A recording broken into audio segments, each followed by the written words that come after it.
Davide Crepaldi from SISSA. It's special because it's kind of different from the other talks that we have heard so far, which were more on computational linguistics kind of field. And so whereas Davide will, I think he's the right person for a seminar here because he really kind of puts together all different kind of research that are going on at CIMeC.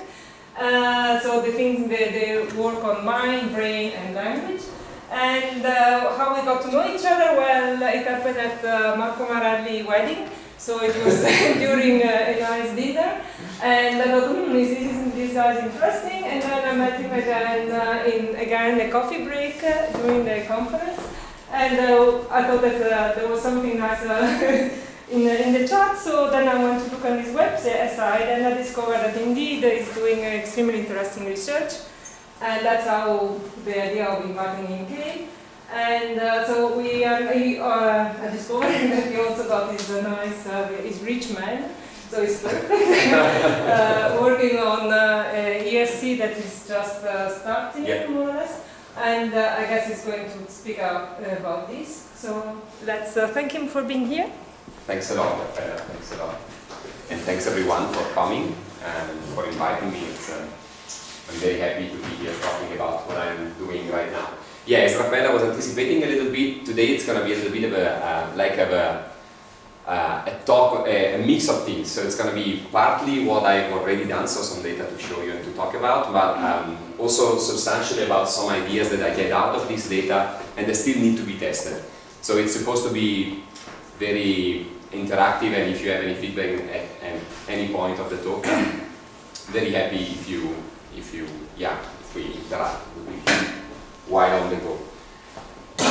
Okay, so as you see, the title is The Reading Brain of Statistical Learning Machine. It's a very provocative title. As you will see in the end, I will not conclude that that's really the whole story, as you may imagine. But I think that it's a provocative point of view.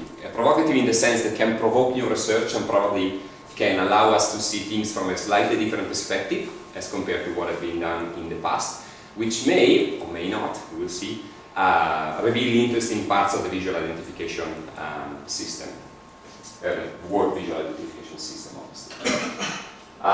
Okay, so as many travels and many trips and adventures in research, things start from a puzzle. Okay, so I have a little bit of a linguistic background. I'm not, properly speaking, a theoretical linguist and even less a computational linguist.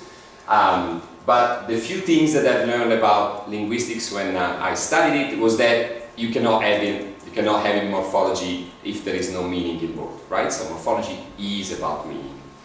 I will get into that a little more into the detail in a second. I just want to highlight the problem right now, that at some point in the psycholinguistic literature, there were a bunch of data, and very consistent data, so replicated many times in different labs in different languages. They were actually showing morphological effect apparently without any contribution from meaning. And this seems like a difficult thing to basically get your head around, right? So let's start the story from the beginning. What is morphology? I'm not going to spend too much into this for two reasons. Why? Because I'm definitely not the most entitled person to talk about this from a theoretical point of view in this room. So I would quite surely embarrass myself at some point. Second, because today I'm not going to go too much into the details of the theory behind. So pretty much the whole story about the morphology that I'm going to use today is this: that morphology is the thing that distinguishes between words like people and words like deer. This is how much linguistic theory I'm going to put today into my talk. Forgive me about that. You will see we'll get back at the end, which I think is also quite interesting. So basically the story is that in the case of words like people, you have it's basically very difficult, or probably even impossible, someone would argue, to decompose the meaning of the word into sort of well-identifiable part that can then be traced back into part of the form of the word, which is instead the case for dealer, right? Dealer is someone who deals, and the fact that the meaning of dealer is from one who deals, you can get it from two well-identified parts of the word, right? There is a deal, and there is ER, which kind of consistently indicates someone who does something in English, okay? So in a way, you can reconstruct the meaning of the word based on the form, to some extent, which is clearly not the case with people, okay? There are obviously many reasons why I think this is very interesting, but what I'm going to focus today is only one of these reasons, and it's the following. That morphology can be thought as of constituting a break into the classic arbitrariness that everyone assumes about language, right? So one of the other very few things that I was, very few clear things that no one would have any doubt about it when I was studying linguistics, is that the language is, to a great extent, is not iconic.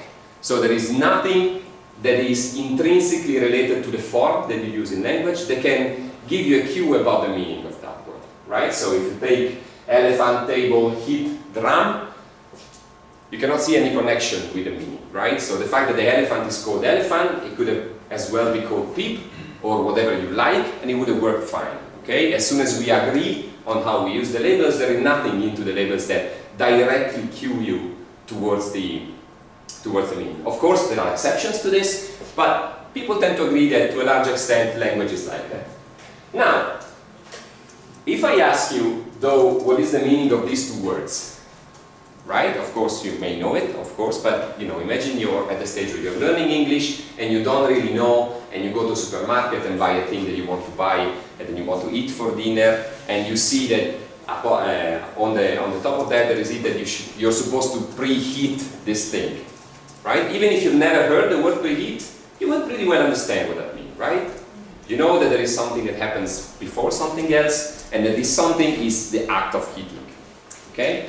And the same for juicer, right? This is actually one actual example from my life when I saw this example in a paper, and of course I didn't know what a juicer was, but I didn't even stop at that word because my brain was sort of implicitly computing the meaning for that.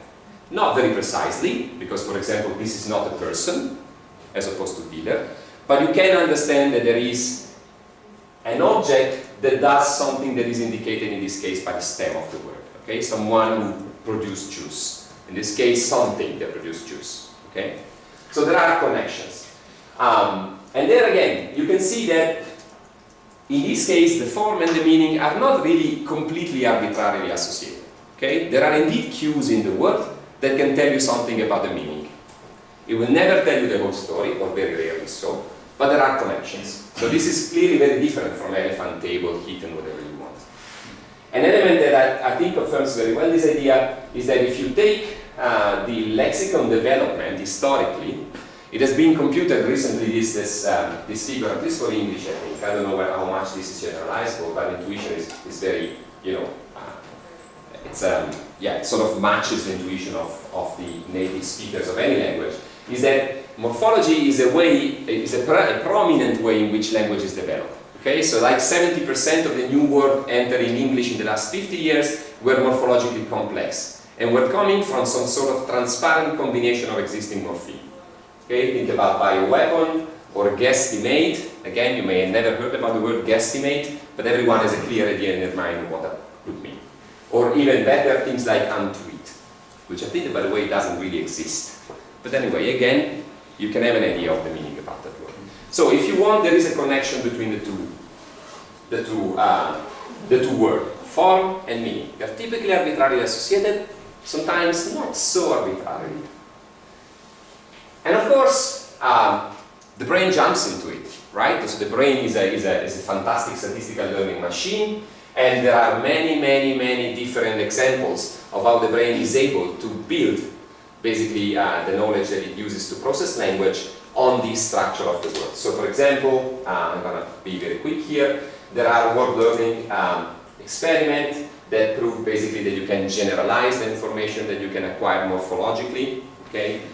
Here I'm putting, for example, the paper by Marcus in '92 where they were showing that kids that, well, actually children, tend to over-regularize what they learn during the language, or the quite famous morpheme frequency effect. So the time that it takes to you to identify a word is proportional to the frequency of their morphological components. Again, this is another sign that our brain actually sees the structure behind the word.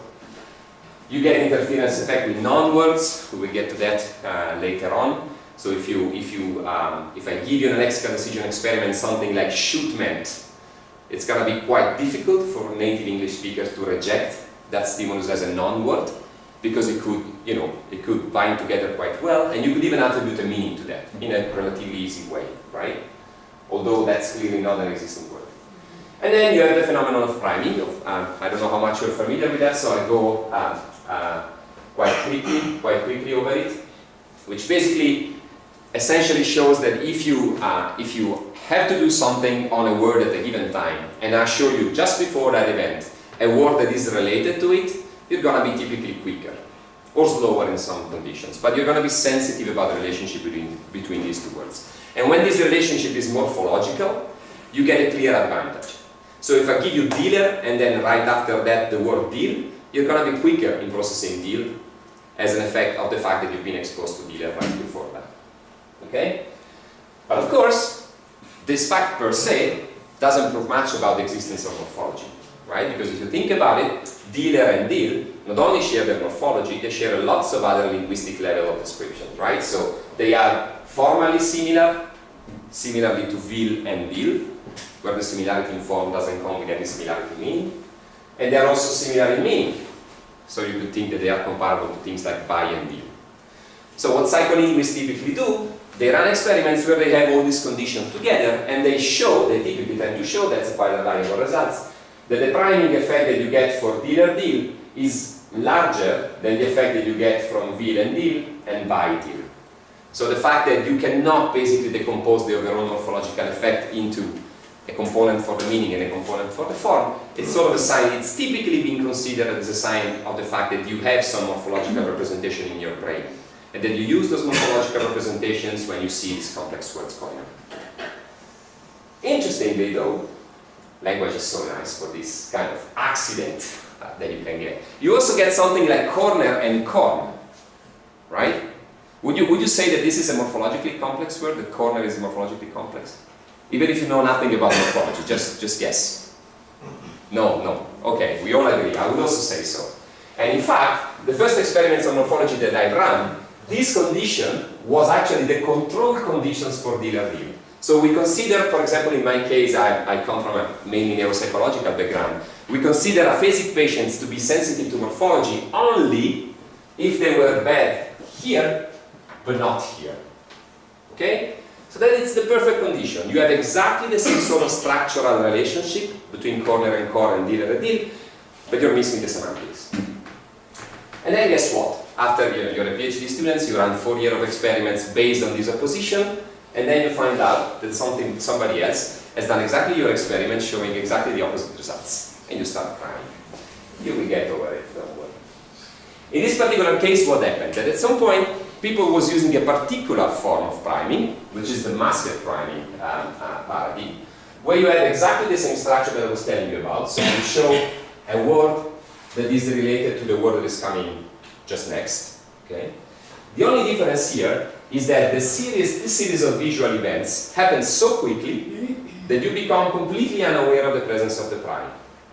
So you've been shown this sort of visual mask for half a second, and then you get the prime word for a very short time, between 30 and 50 milliseconds, and then you get the target. And then you have to do something like, I don't know, lexical decision typically. You do not even notice that there's a word before deal. Right? And still you get very, very solid morphological effect. At some point someone was using exactly my same logic, okay? So I want to show that there is masked morphological priming, so I need to have this condition, but I also need to have the corner-corner condition, right? And I'm claiming that I get genuine morphological effect only if I see a facilitation here that is different from the facilitation that I see here. Okay? Otherwise I could just say just form. And then, quite relevantly in this condition, people also have this third condition in which you have dialogue, right? So you see that here the form overlap is identical, so you have the entire target included into the prime. The only difference between dialogue and corner is that if you take out the stem, what you're left with is an existing morpheme somewhere in the language here. ER means something. And in this case, you're left with OG, which is never a morpheme in English. So OG is not ever associated to any systematic meaning in the language, right? So at some point, people started running these kind of experiments. Someone guess what happens? Do we get a difference between dealer, deal, and corner, corn? Yes, no? Yes. Somebody for no? You know what it is. You don't count. Exactly. This is exactly what happens. The opposite that people was thinking. So you get a substantial effect in dealer deal. And notice that this is very different from here, from the real form condition, where you have no sort of morphology to speak of.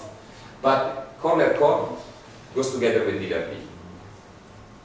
And that's very strange, right? So linguistically, these results do not make any sense.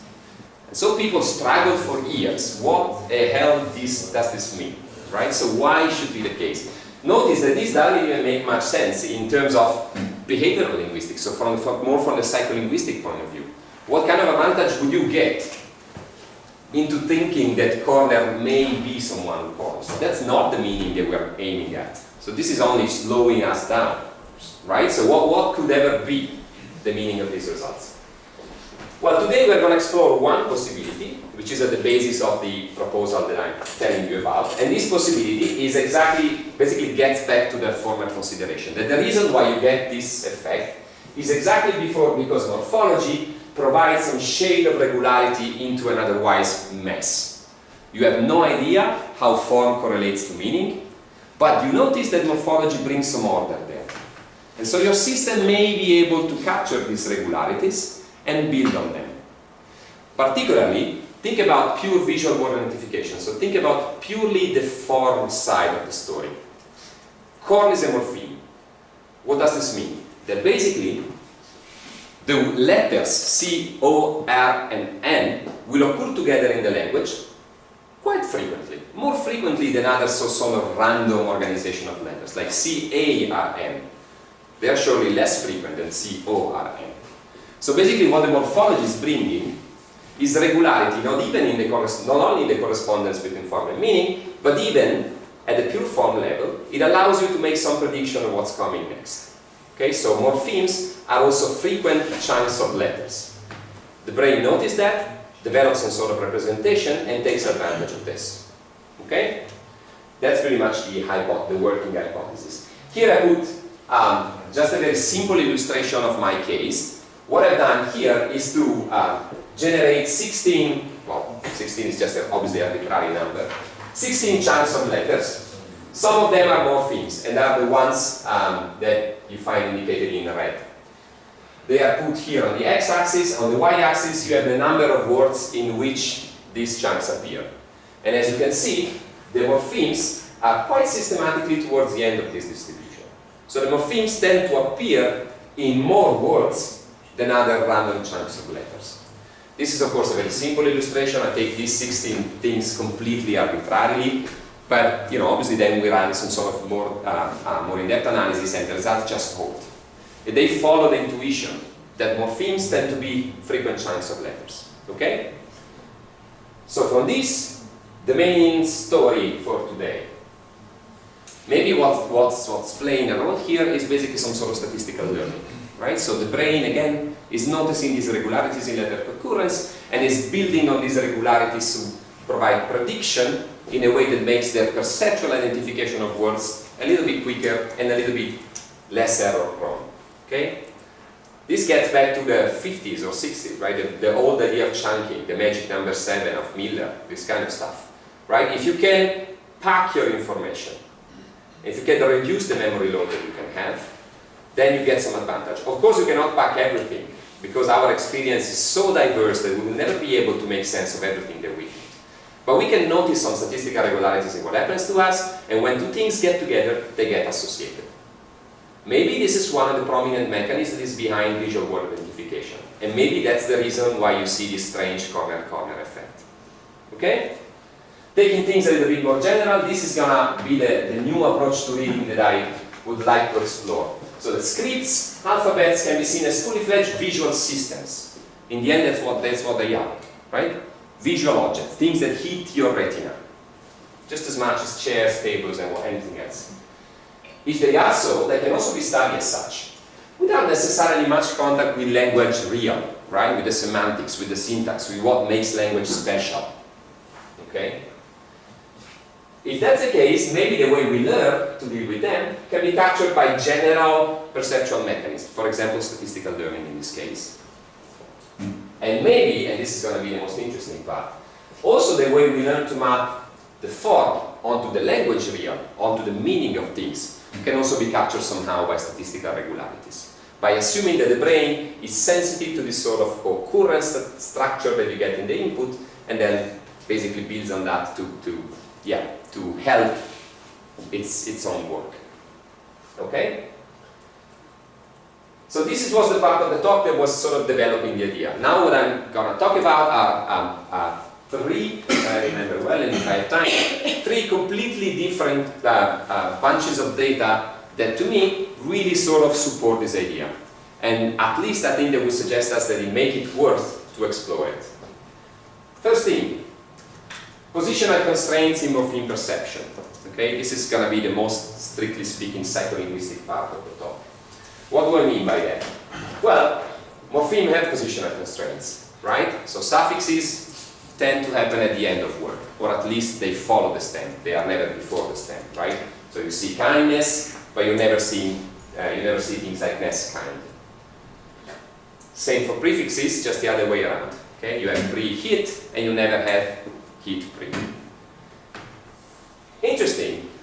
Thanks God. We also have compounds. And compounds actually sort of break down these regularities, because if you consider free stems in this case, you can see that they can appear pretty much everywhere. So you have catwalk, but you also have wild cat.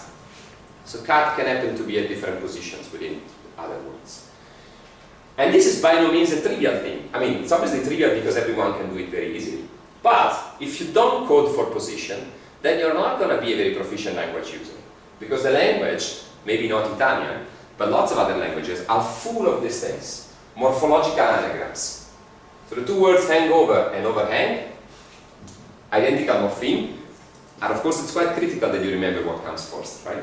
You don't want to go home to your mom and try to hidden and overhang from the previous night, right? So, what's the hypothesis? That maybe the system, the visual identification system, is building on this regularity. So it's capturing information in a way that makes us searching for the right thing in the right place. Which basically means that if suffixes happen to be at the beginning of words, we just ignore them. We do not think they could be suffixes. We do not identify them as units. This was the idea behind this experiment. I've mentioned a little bit quickly at the beginning of the talk this morpheme interference effect. Basically, the morpheme interference effect is what you get from these two conditions. This has been shown, tons of times right now, so it was nothing new on my side. If you see stimuli like gas food, this is going to be difficult to reject. This is a non-word, so if I ask you to do a lexical decision, you should say no. But because the word is made up of existing morphemes, it is well formed, it can even be associated to a meaning, I would say, then it becomes quite difficult for you to say no. You've got to be slower, as compared to like an orthographic control such as gas fill. Then the prediction becomes quite obvious, right? So what happens if you flash around things, and now you compare full gas versus fill gas? If the morpheme identification is just the same, you should predict here exactly the same effect that you see here. So you should predict that full gas is lower than fill gas. If instead you're really blind to suffixes in the wrong position, then this full is never going to fool you. You're never going to misunderstand this as a suffix. And then this word is probably just going to be as difficult as this one. Okay? Can I ask you a question? Sure. In this case, when you swap these parts, aren't you also killing the positional bigram frequency? Yeah, you also are. We took that into consideration, and we had basically, we're quite lucky because, in principle that's what happens. But we were able to find a set of stimuli for which the transition was something like LG here. So, some sort of less frequent than this one, okay? Basically, we took it into account this effect and we sort of matched it. But yes, in principle, that's also what happens. There's another very obvious thing that happens here that I'll show you in a second that doesn't play much of a role, is that you're destroying the pure semantic interpretability, right? Independently of the morphology. If I ask you what kind of meaning you would associate to any form, in general, there are things that would suggest you some meaning, right? And morphology is exactly, well, that's the essence of morphology, right? So here, I think you can quite easily build up a meaning. Here, of course, you can't. So we have measured that with some ratings with the participants, and I'll show you in a second that this doesn't correlate with the effect that you get. So it seems that semantics per se, like just how much you think something may mean something, is not playing a big role.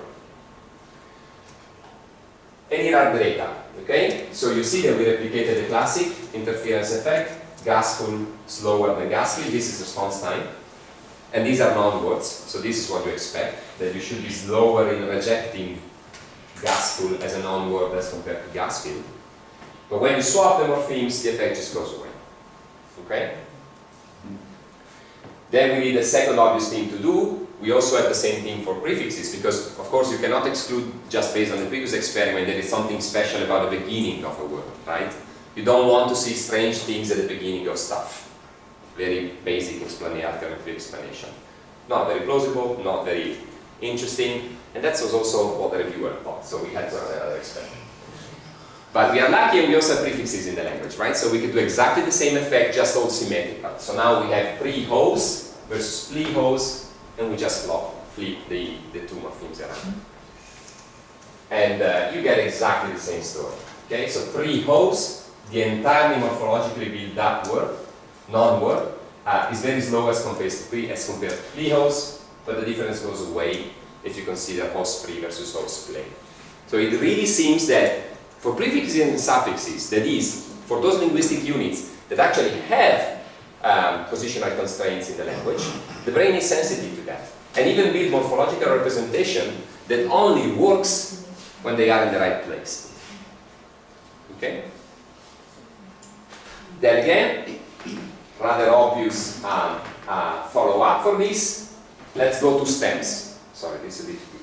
Let's go to stems, right? I showed at the beginning that stems do not have the same constraints. So that stems can sort of happen pretty much everywhere. So if that's true, we should also be able to find evidence that basically show that when you swap around two morphemes in a rather unusual way, still these morphemes, if they do not suffer from positional constraints, they should elicit some activation at the lexical level for the corresponding word. I'm using this experiment to explain, which is a little bit more clear. So basically what we have done, this time was priming. We had real words as target, such as goldfish, and we were trying to, compounds obviously, and we were trying to prime these words by using the swap morpheme version. Okay? So fish gold, priming goldfish. Again, the prediction was, as I just said, because fish and gold are free stems, they do not suffer from positional constraints in the real language, so that the brain shouldn't have developed any positional constraints in this case. And so if you see the two morphemes swap, you should be able to identify them, and you should also be able to see some interference with the corresponding lexical entity. Okay? And then, of course, we had an unrelated condition just to measure the priming, basically. And we compare this with a condition in which you have a monomorphemic target, right? So if you forget about the morphology, fish gold and goldfish are also just similar at a purely formal level, right? So we need to make sure that this is really dependent on the morphological status of the two halves that were swapped. So we had a condition like tone bari, priming baritone. Exactly the same level of form overlap, but this time no morphemes involved. And this is the result that we get. Sorry that I changed the example here, I always forget to fix this slide. So basically what happens, here again you have response time. The dark gray is the related condition, the light gray is the unrelated condition. So the priming is tracked by the difference between these two bars. And in the morphological condition, you see that fire backfire determines a slower reaction, a quicker reaction time, so a large priming effect, as compared to its control condition. If you go to the orthographic condition, you see nothing, or if you see something, you even see the opposite effect. Now I'm not going to go into the details, but that's also quite in keeping with with the orthographic literature, which shows inhibitory effect for things that are similar to that. Okay?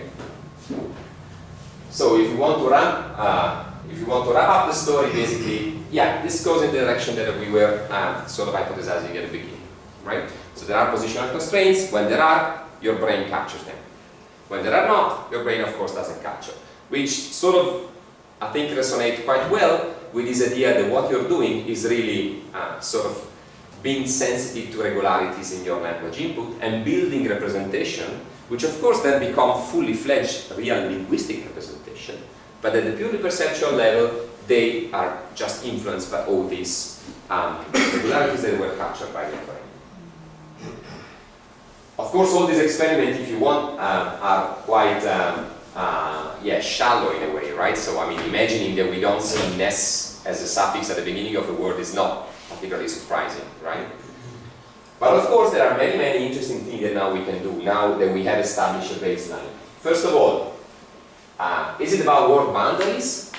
So is it about the suffix being at the end?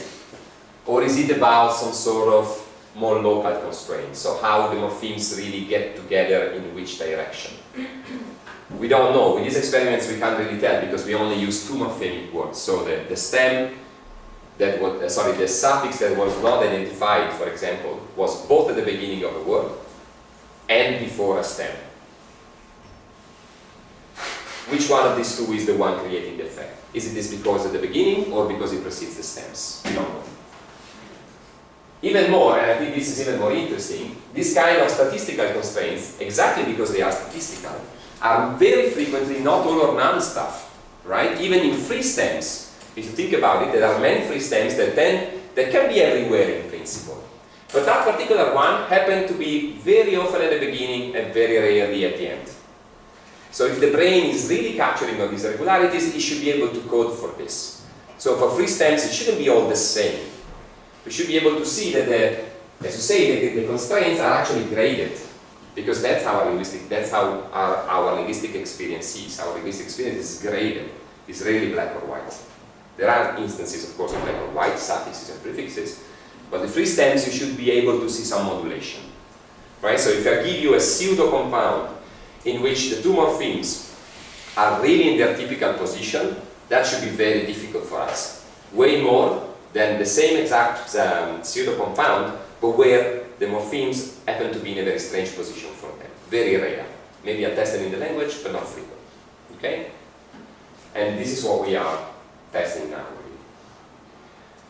Okay, end of the first part of the story. Let's move to my second strongest supporter, the baboons, which apparently were able to develop some orthographic representation. Okay? I'll show you why. I was hoping to show you the entire video. It is very funny. But I mean, it's not really critical. But it's curious to see what kind of experiment this guy were doing. So it's going to be a silent video, but at least you can see what the baboons were doing. So they was basically playing around in an enclosure. Then from time to time, they went into this booth, and this is what happened when they entered the booth. Something is going out of here, but you're never going to be able to listen. And a quick dispenser to deliver a reward after each correct response. So yeah, a screen in front of them, real English words and real English non-words happen, and they have to decide whether this is a word or not. And if they are good, they get some peanuts. This unique facility allows us to collect data for several thousands of trials per room each day in optimal conditions with no stress to the animal. They actually seem to have fun. Not even not the instance. Certainly, reading is one of the most complex skills that humans have to learn. Let me see if I can do something a bit better. Here you see better. Okay, that's the screen that they were seeing. On the screen if the letters formed a real English word, or a cross shape if the letters were not a real word. Sorry, the contrast is The not key very to good. success in training baboons to discriminate between real words and non-words is that each new word the baboon had to learn was repeatedly presented intermixed with different non-words. Okay, I'll stop here. I mean, the point is not looking really at the whole story, but just to give you an idea of the experiments set up. So these baboons were just going there and just doing lexical decision just as much as our undergraduate student. Okay? They show stimuli, they have to press two things, one whether this is a word and one whether this is not a word. Of course, as you can imagine, this is a purely visual task for them, right? I hope everyone agrees they do not have any sort of very well developed language. Okay? And this is their performance. So words and non-words, each single line is a different baboons. On the x-axis you have the training sessions. Of course, they stay there for for weeks, so they could collect many different sessions. Basically, when they were hungry, they just went into the boot to get some peanuts. And this is the performance. Okay? So as you can see, it doesn't take long before they start performing very well above chance. Okay? So at some point after, I don't know, probably 4 or 5 training sessions, all the baboons were consistently performing around 75% correct on the word trials, somewhat worse on the non-word trials, so sometimes they were thinking that non-words were words. But again, even here, you can see that they stay very much consistently above chance. Okay? Clearly not a human performance. Our undergraduates are way better than this. And yeah, we don't have to spend a fortune on peanuts. That's good. Good point. But yeah, they were actually learning something, okay? So they were not being completely a chance for the entire duration of the experiment.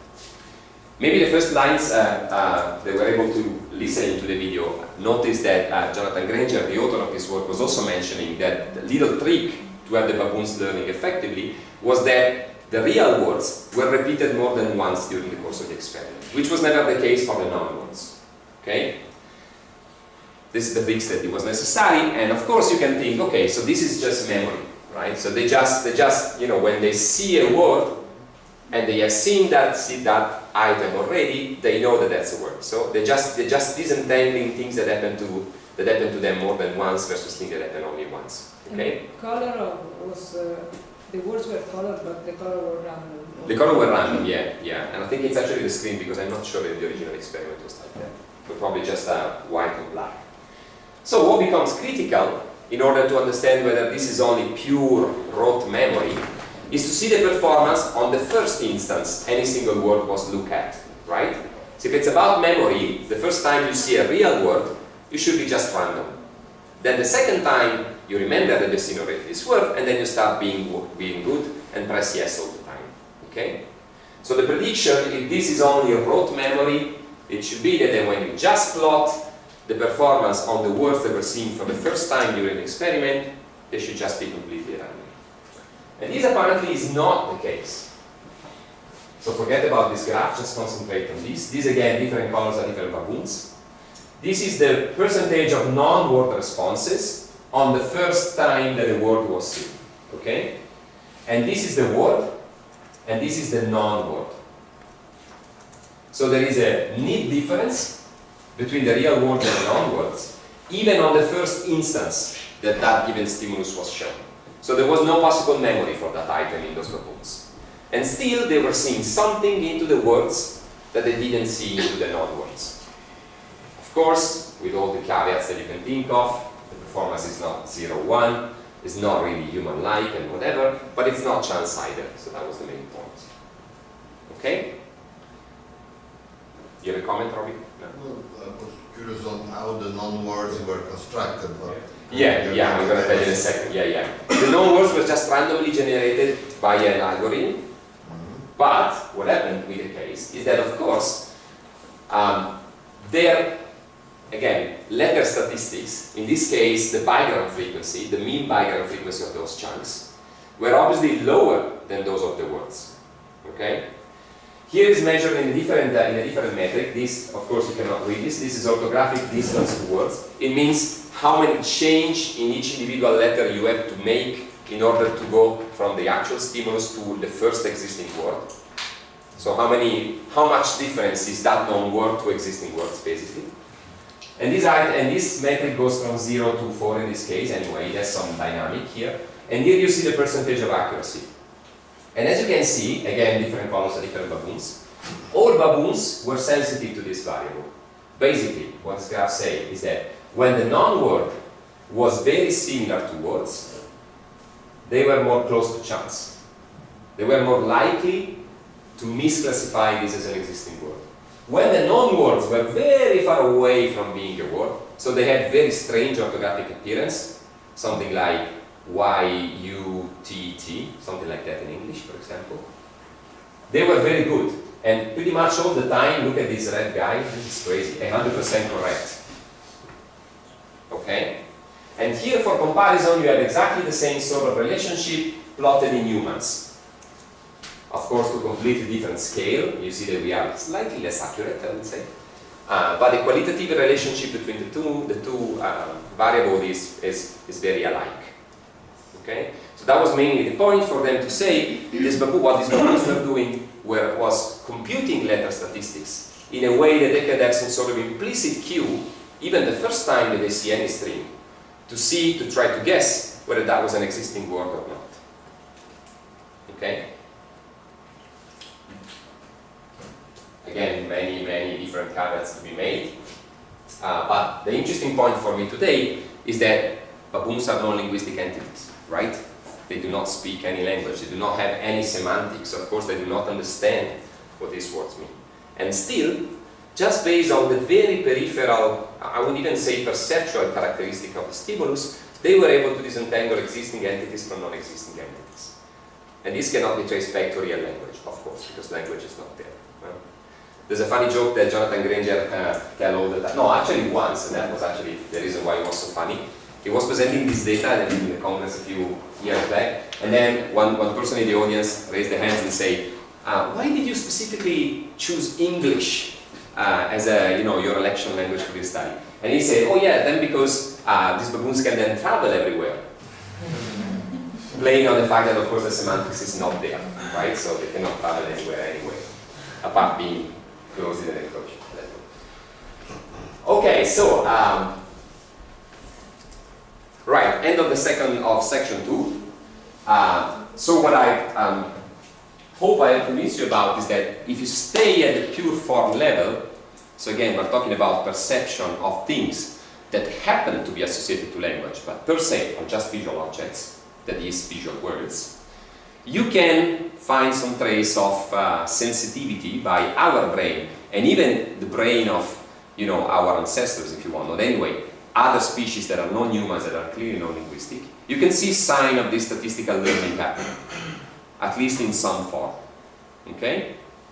But then you may claim, this is about form, right? So this is about the visual shapes of words. That's not particularly exciting, right? This is not an audience of people interested in perception. They're interested in language. You want to know how these things can get out of this level. And I would claim that there is also some evidence that you can use more or less the same logic to go outside the form and to start computing this time the correlation between form and meaning. Okay? So it's not all about finding what are the existing words versus those that are not, but even finding within the words what these words may mean. May I ask something before you? It's a trivial question, but just to finish up this chapter. Yeah. Are there computational models that are able to distinguish this? Because that's Jonathan Granger has a computational model of orthographic processing that would be able to model these effects, but is not able to model lots of other effects that were shown in humans. Okay. So my answer would be no, even if there is some disagreement on that. I mean, if it's purely a statistical thing, then at least at the form level it should be doable. Yeah, absolutely, yeah. I guess that if you use any sort of, convolutional networks of unsupervised learning, they should, That's what you expect. Yeah. Yeah, but if you instead, sorry, I thought you were referring more to the cognitive structure. No, I really mean if it's a purely statistical thing, then a statistical model should be able to do that, and that's kind of a... To my knowledge, no one has really tried to actually show this, but it's I share your intuition and this should be the case. Actually, last year is working on that. So there are some data. I'm not sure whether. I think there is a proceeding paper about it. What's the name again, Matt? Okay. Tallinn. Okay. I think it's quite recent because I met him last month. Yeah. But Yeah. it's something I will see. Good to know, yeah. Thanks, Marco, for pointing that out. Right, any other question on this first part? Because now we... Yeah. Can I? Sure. I'm not sure I am understanding, because it's been known for a while that the positional frequency is encoded in the brain, we know where, and influences our ability to read, aloud or lexical decision, whatever. Are you saying that morphology is just encoding bigram or trigram or quadrigram frequency, positional frequency, or you're saying that there is something more on top of that? Yeah. I would definitely be on the latter side. Okay. I will make this clear at the end, but that's the claim. Again, it's a matter of perspective, not about what reading here really is. What I think is that there may be something going on at the very low level, perceptual level, that is explaining part of the effects that we linguists tend to always overinterpret in a way as something related to how the language works. The language, I mean, like the central levels of processing, like semantics, syntax, and whatever else. The real language, the language, the faculty that distinguishes us from other species, for example. What I'm just saying is that perhaps we have been sort of missing this different look at the same thing. And if we adopt that look, we may find out something that is quite interesting that we're just not seeing right now. So in this case, that visual word identification may be based on this. Think about, for example, all the theories about learning to read, right? None of these theories refers to the fact that one very fundamental ability may just be the ability that these kids have in noticing regularities in the world. No, but I'm not putting this under doubt. That's clear, crystal clear. And especially, I wonder whether, because you just said that morphemes are just very frequent and they have a particular preferred position. And we know that we automatically extract, as baboons do, positional frequency of bigram and trigrams. This could basically be the same thing as chopping up morphemes. Well, I don't know how strong of a role this mechanism is playing into our morphological experience. I would say that it's definitely not the whole story. There's lots of things that statistical regularities at the form level cannot explain. I see. Yeah. But there are other things that instead they can. Okay. So my only point is, let's try to look at this and let's try to take them seriously and to try to see how far we can go in a way. So that would be the idea behind the research program, basically. Let's pretend language is not there, and then letters are just strings of visual events just as any other. Let's see how far we can get in explaining the linguistic events. Very far. Very little is left to morpheme themselves. And you will see that now we step into semantics and things becomes more exciting. I see Marco down there saying, yeah. So yeah, and again, I decided to tell you the story as it unfolds because I think it makes the point a little bit clearer, but it will require you a little bit of patience at the beginning. So what happened is that we were working on this corner con stuff and the thing that I was telling you at the beginning. And then we noticed that this experiment has been replicated, 20 times now, so we have lots of data available for them. And one thing that at some point we noticed is that there was a very, very consistent side effect that people was just ignoring because it was outside of their interest, but that replicated really consistently in different languages, in different labs and so on. And the effect was the following, that basically, if you ignore the priming part of the experiment, if you just take the targets that happen to be chosen to serve in the transparent form were systematically quicker than the other two conditions. And notice, those are stems. There is no morphology in there. And because those experiments were typically cross-targets, so we had different targets in the different conditions, people was crazy about matching every possible tiny bit you can think of. Letter length, length in letter, frequency, family size, whatever. Everything was super, super matched. And still, there was consistently this main effect of condition. So items that happen to be, I don't know what's happening here, Google password, that's nice.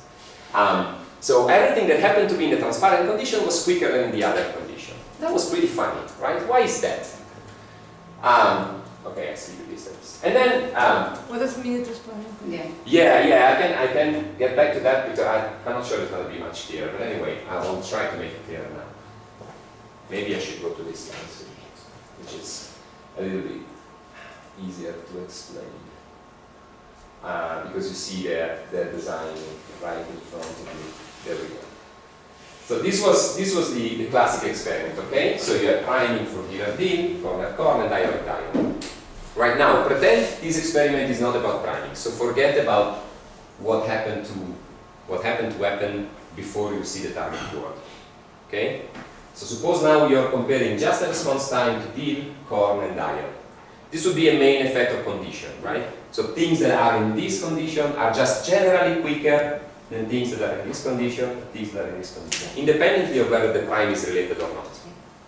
Okay? And this again was a bit funny, because people was trying to counteract this effect to the best of their effort. Because our interest, and those of everybody else, was to match the target word that were in these three conditions for everything you can imagine. Okay, so the response to deal was quicker overall than to corn and to dial, independently of the prime.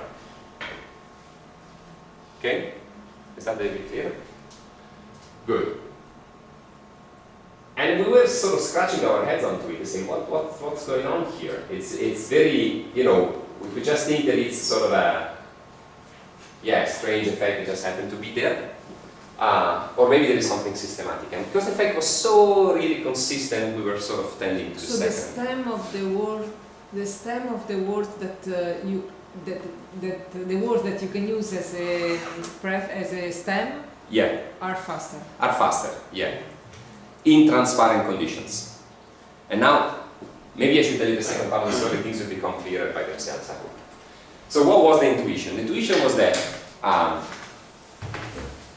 when you were designing the experiment, right, in order for something to be in the opaque condition, in the corner core condition, needed to have sort of a false morphological neighbor, right, something like corner. And we don't have many of them. Right? So in the language, in Italian, we struggle to have, I think now we have a database of like 95 or 100 items, but it's really scratching on the end of the palm. So basically, everything that could be there was there. And by definition, these words belonged to morphological family, let's call it, that were not super consistent, right? Because at least they had one instance of something that seemed to be a morphological relative, but it was not.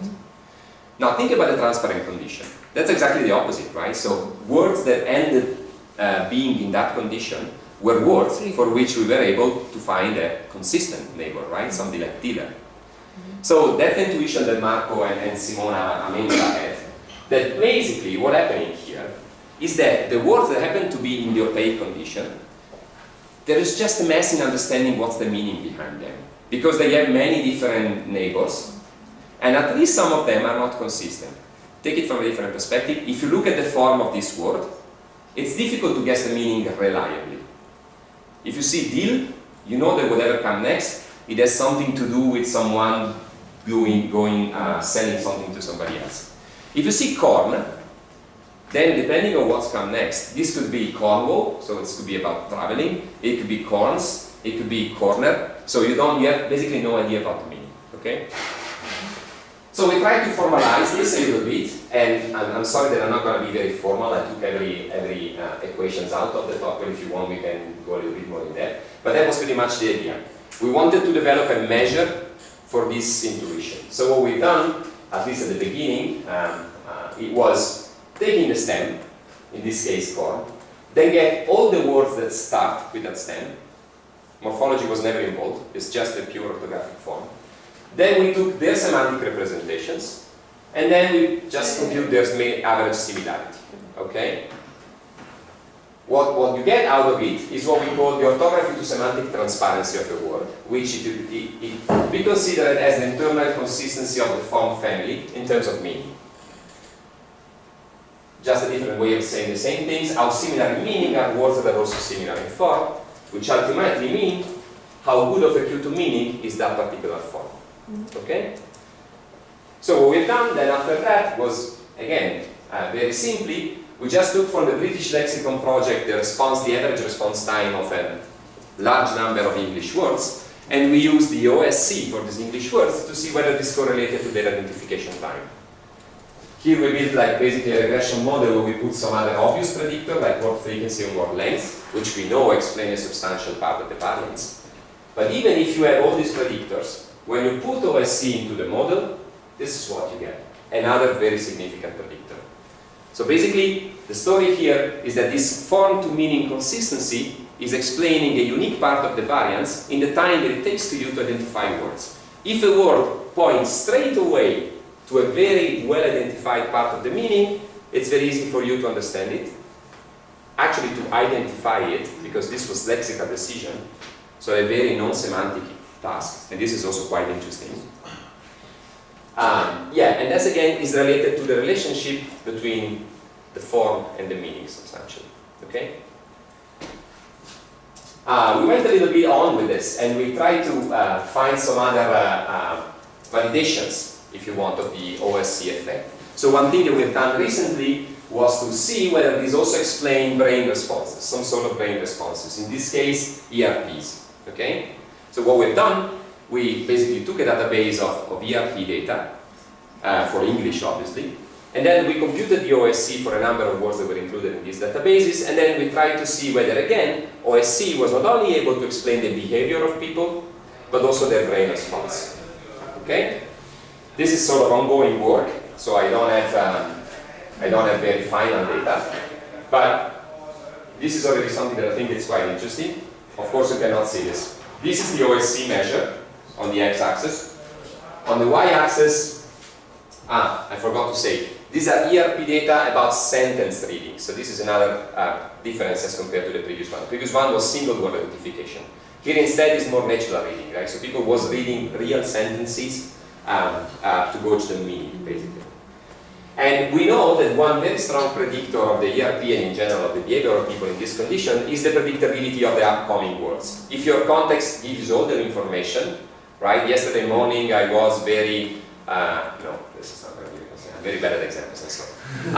Yeah, I could recycle this for the opposite example. Yesterday morning I was very hungry and then I ate.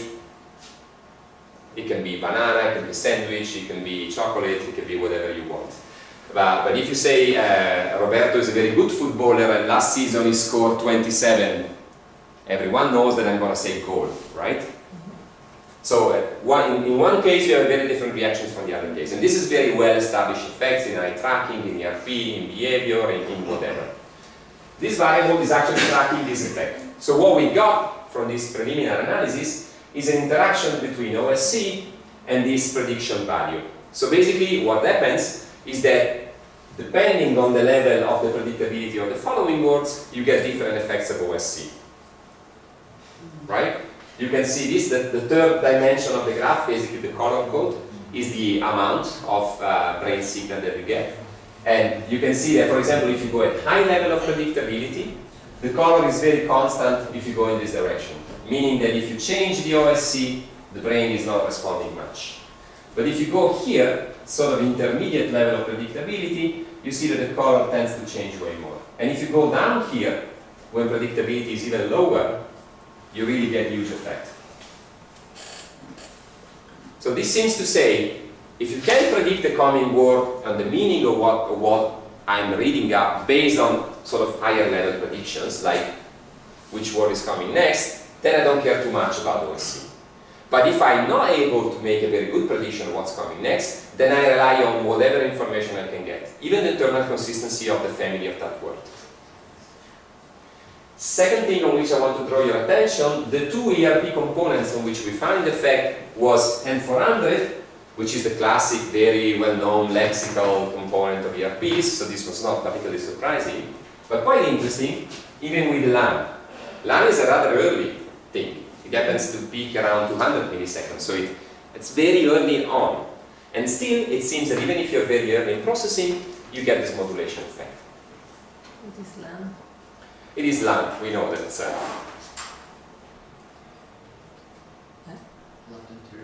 left and what is LAN? Sorry. I thought you said but is LAN, and I said yeah. Left anterior negativity, yeah. It's actually a little bit of a strange, I would say, ERP components. It's typically associated even to in some experiments has been associated to syntactic strange violations. Actually, I would say more morphological than syntactic. The typical case is like a disagreement in number. When you hear sentences like, this morning I ate 2 apples, and you miss the S, or 1 apples. When you get to the violations, you get this very early reaction from the system. So it's not very clear what it really tracks. But I would say that not even the N400 is very clear. So, did you try the N170? No. The typical word Marco, you remember whether we had this? No, we didn't try. I don't think yet, at least. Just because it's typically associated to word recognition, to activation of the visual morpheme area. So if you think that this kind of effect can go down to the level of recognition of the word, then maybe it's possible to retrieve it even slightly earlier. Thanks for the tip. Yeah, the thing is that for the moment we just do basically how did this database look like is that they release basically the raw just pre-processed data, but also already the components already computed. And for now we just use the components, so we didn't have this one. We used everything that we had available. But I think that we had the P60, the P600, but nothing later than that. I'm not sure. I think we had the ELAN and 400. Maybe what some. I'm talking about is N170, so it's Yeah. very early. I don't think that we had yet 170. But we'll check it out, and by the way, we can also reconstruct from the signal from the beginning. This is what we are working on now. Okay, so just another example of this, and then I close up everything. OSC has also been shown to basically have a counterpart in phonology, right? So for Italian, it's very obvious. I mean, OSC is essentially also a phonological semantic consistency because the correspondence between phonemes and graphemes is so strict that everything that is predictable on the basis of the graphemes will also be predictable on the basis of the phonemes. But for languages like English, where the correspondence is way looser, you can think about computing the two things. And that's exactly what Marco Simona, together with Simone Sulpizio, have done. And before looking at the graph, sorry, I take it out to distract you, they were basically able to show that you also have a phonology to semantic consistency.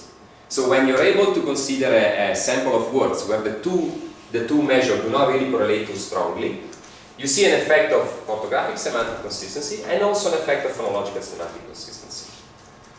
There is even an interaction between the two effects, which is illustrated here. So this is OSC. So this is the orthographic semantic consistency score. This is low, this is high. Okay, so high predictability, low predictability. This is response time. And then we plotted, they have plotted actually, not me, the relationship between OSC and the response time at different level of phonological consistency. And again, this is low phonological consistency, this is high phonological consistency. So it's a little bit of a complex graph, I can drive you through this. Basically the story is that when one of the two is low, so you cannot get much information from it, you go to the other. You're so much starving about this kind of information that you search for it everywhere. Another important thing to underline, this was visual word identification times. So phonology was not even required to be computed by the task. Still, we were sort of implicitly computing. And this is the effect. For example, if you go here, basically this is OSC is very low. So you get no prediction on the basis of orthography, and see how the difference in the response time between low and high phonological consistency is big. So you have a big effect of phonological consistency where the orthography doesn't tell you much. If you go here, orthography is very informative. Pretty much you have everything you can. Look at the difference between the different levels of phonological consistency, virtually nothing. Okay? They even went on and tried to see whether there was any sort of predominant role by either one of the two, and it turns out that phonology seems to be predominant, which is quite interesting because the task was purely visual. So everyone, I mean, at least I would have predicted the opposite. I would have predicted that orthography is the very core of the story, and then if you cannot get much from the task that you're running now, you go to phonology. Seems to be the other way around a little bit more.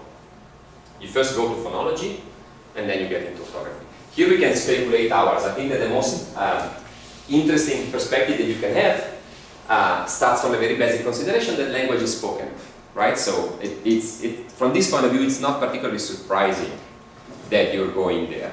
But if you really think about it, this would mean that all this may mean, not necessarily imply that, but is consistent with the idea that you get all these statistics even before you get to be a good reader.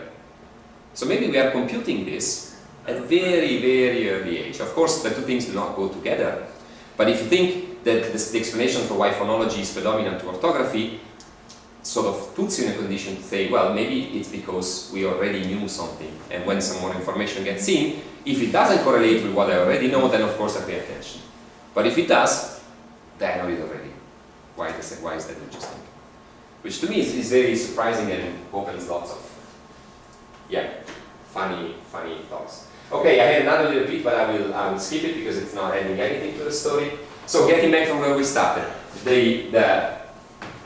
the core of the thing is what I showed at the beginning. So again, I hope I convinced you that I think it's interesting and a worth scientific endeavor to try to look at least a visual word identification in this perspective, right? And the data that Marco, Simona, and Simone have obtained also showed us that maybe there may be something even in phonology. And quite interesting, this sort of statistical learning approach can go over form, can also start tracking some relationship between form and meaning. Very important last bit, you have a can in all of these single words, and we get to the point you were discussing earlier on. This is a possible look into the system, not the only one, and at least for now I'm absolutely sure that we cannot claim this is the whole story, and it's actually very unlikely to be the whole story.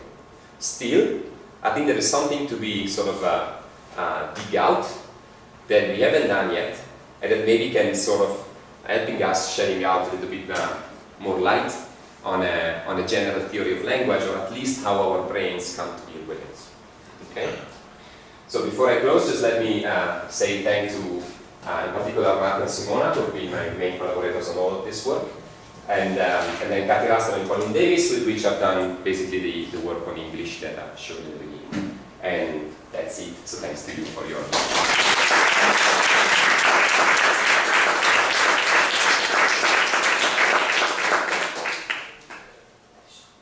Well, thanks for the interesting talk, and other questions?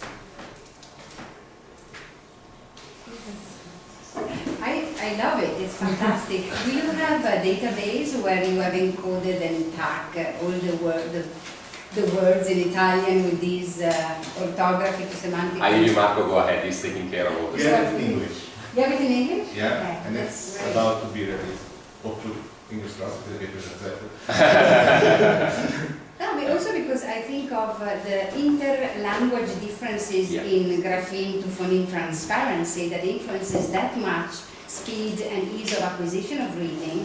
Think about doing exactly the same kinds of analysis by using these features.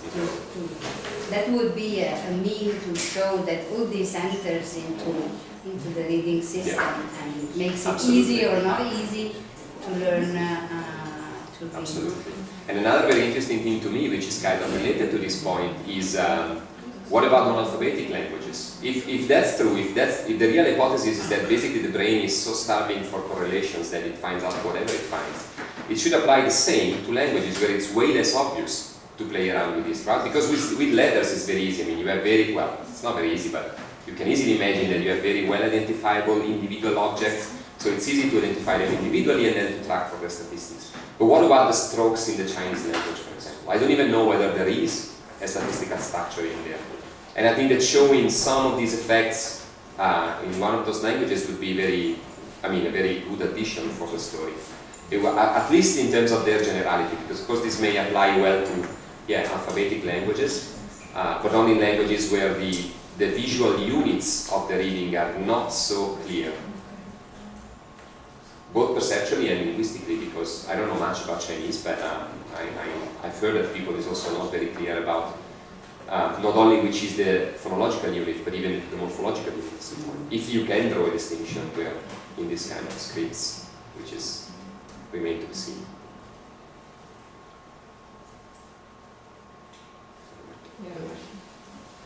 With respect to this last point, I think you could actually do a computation model where you just show use a convolutional network to actually look at the ideograms behind words and then try to compare the distance between one character and the other, and in terms of the representation that the convolutional network gives you, and then try to replicate that. Yeah. Quite interesting. One thing that I was a couple of things. One is this focus on frequency, of course, makes you wonder about the gigantic difference that you get between affixes and stems, because the frequency is so vastly different that, but on the other hand, that didn't come out. I mean, from we were talking about the prediction of various things in the first experiment you mentioned, but then you also did the attempt with the compound cases. But of course, stems are so much more infrequent than affixes that I would have expected a greater difference. And if you have any comment on that. And also another question that I was wondering about, when you were looking at prefixes and affixes, did you also try with the affix in isolation, that is to only show ness, and then to try to look whether that primes, because you could imagine that on the one hand, so ness at that point becomes a prefix and, so at the beginning and an end. Does that have a blocking effect? How does that work? That would be an interesting So I respond first to the second question, just because I remember that very well. No, I've never looked myself. But there's a priming experiment by John Andoni Dunia-Beitia, who ran it in Spanish, and I think they had like, I don't know, maybe like a 4-experiment paper in which they were showing suffix priming, and they started off with word, so something like kindness or I told you a very bad example, anything else ness. And then they tried to destroy the word structure. So in the second experiment, they used the suffix in isolation. In another experiment, they substituted the stem with a string of Ashmat, for example, taking away all the linguistic information, and it worked in all situations. I also have another experiment where we showed mask priming with suffixes, and that worked out very well in English. And now there's a student of mine at SISSA who's Slovene, so we're trying the same in Slovene, which is very interesting because they have way longer inflection. This was all done on derivation. So now they've tried with inflection, and it even seems that you get exactly the same amount of priming that you get with the stem, when the two things are the same length. Yeah, and the frequency is just, And the frequency, I mean, we didn't compute it because in Slovene it's just a nightmare. But now we found out that we have the WAC Slovene version, so maybe we're going to be able to compute good stats out of it. For now, we haven't tried with the numbers, but yeah, I bet it's the same as for any other languages, that the suffixes themselves are so much more frequent than any stem you can think of. And it's very interesting to me that it isn't even going to the inflectional system, because people have been claiming lots of difference between the two, between derivation and inflection. And at least this is all mass priming, so of course it's really tapping on a very early level of analysis. I bet that if you have some a bit less shallow task, something that involves more semantics or even syntax, you may get something different. But from the purely perceptual point of view, I don't think there's much difference as for the data that are out now.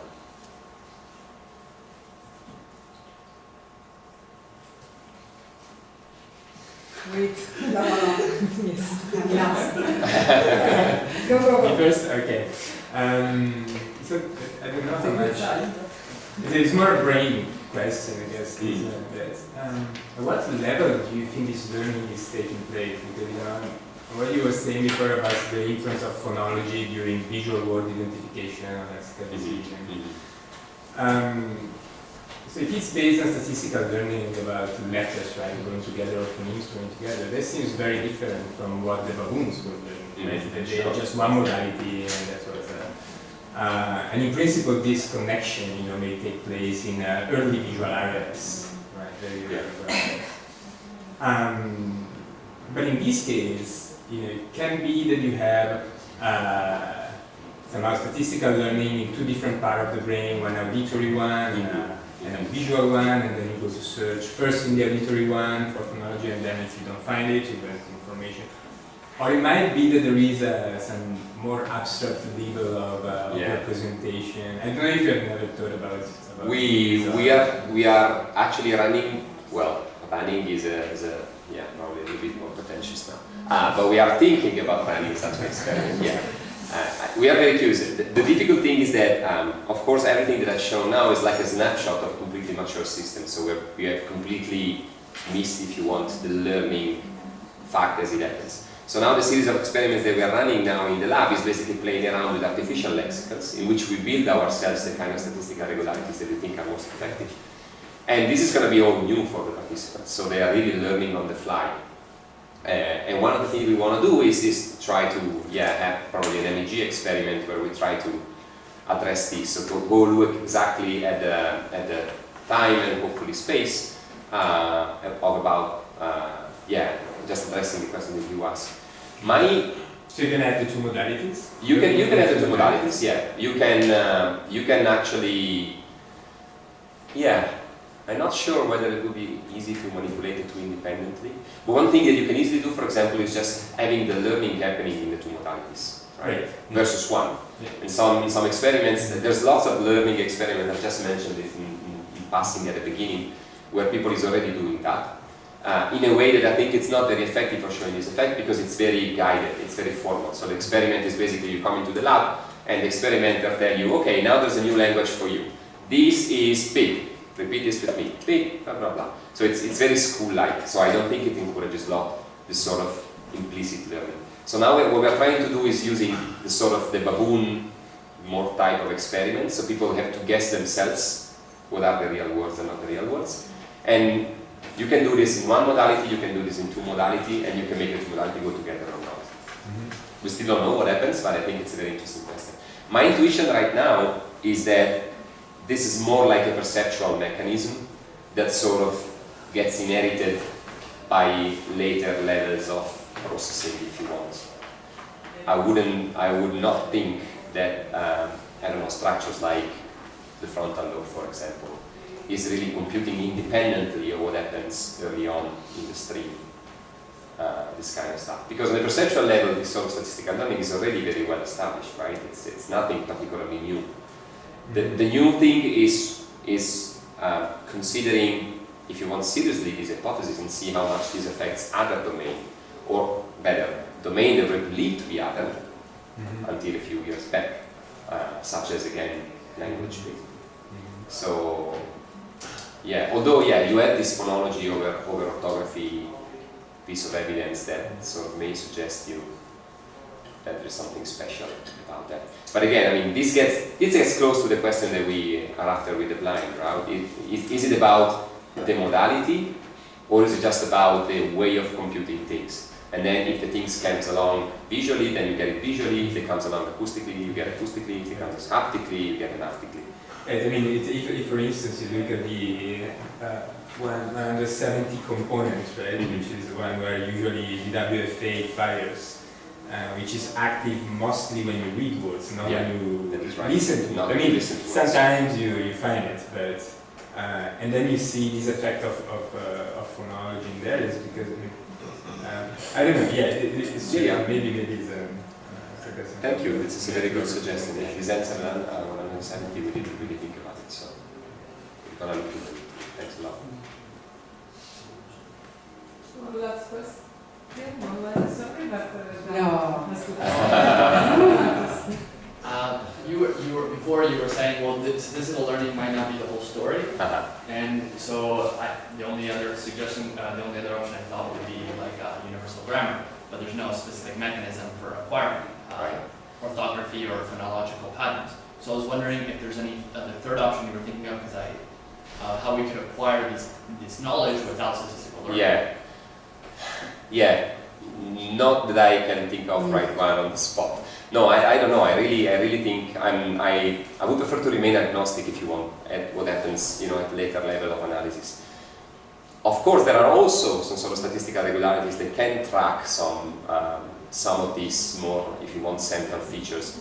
I was talking to Sandro earlier on, and we were mentioning this work about, for example, the distinction between mass and can nouns, which is again lexical, but it's typically considered to be like a syntactic aspect of the lexicon. And here again, people that is looking into it and into the sort of information that you can get about a distinction just based on the visual features, for example, or from how the words occur in the language, you can also see cues there. So who knows, maybe this is part of the learning thing, and we have something that is sort of prone, which would be the genetically based, basically. So what the evolution of the species gave us, the sort of scaffold on which we can get information.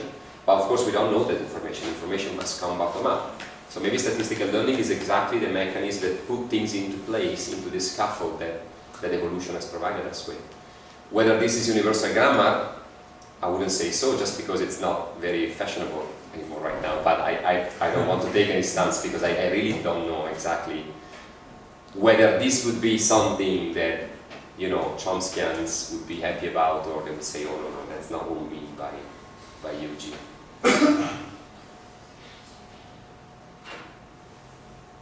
I hope this addresses. Thank you. So thanks again, Davide, for the talk. Thanks to you.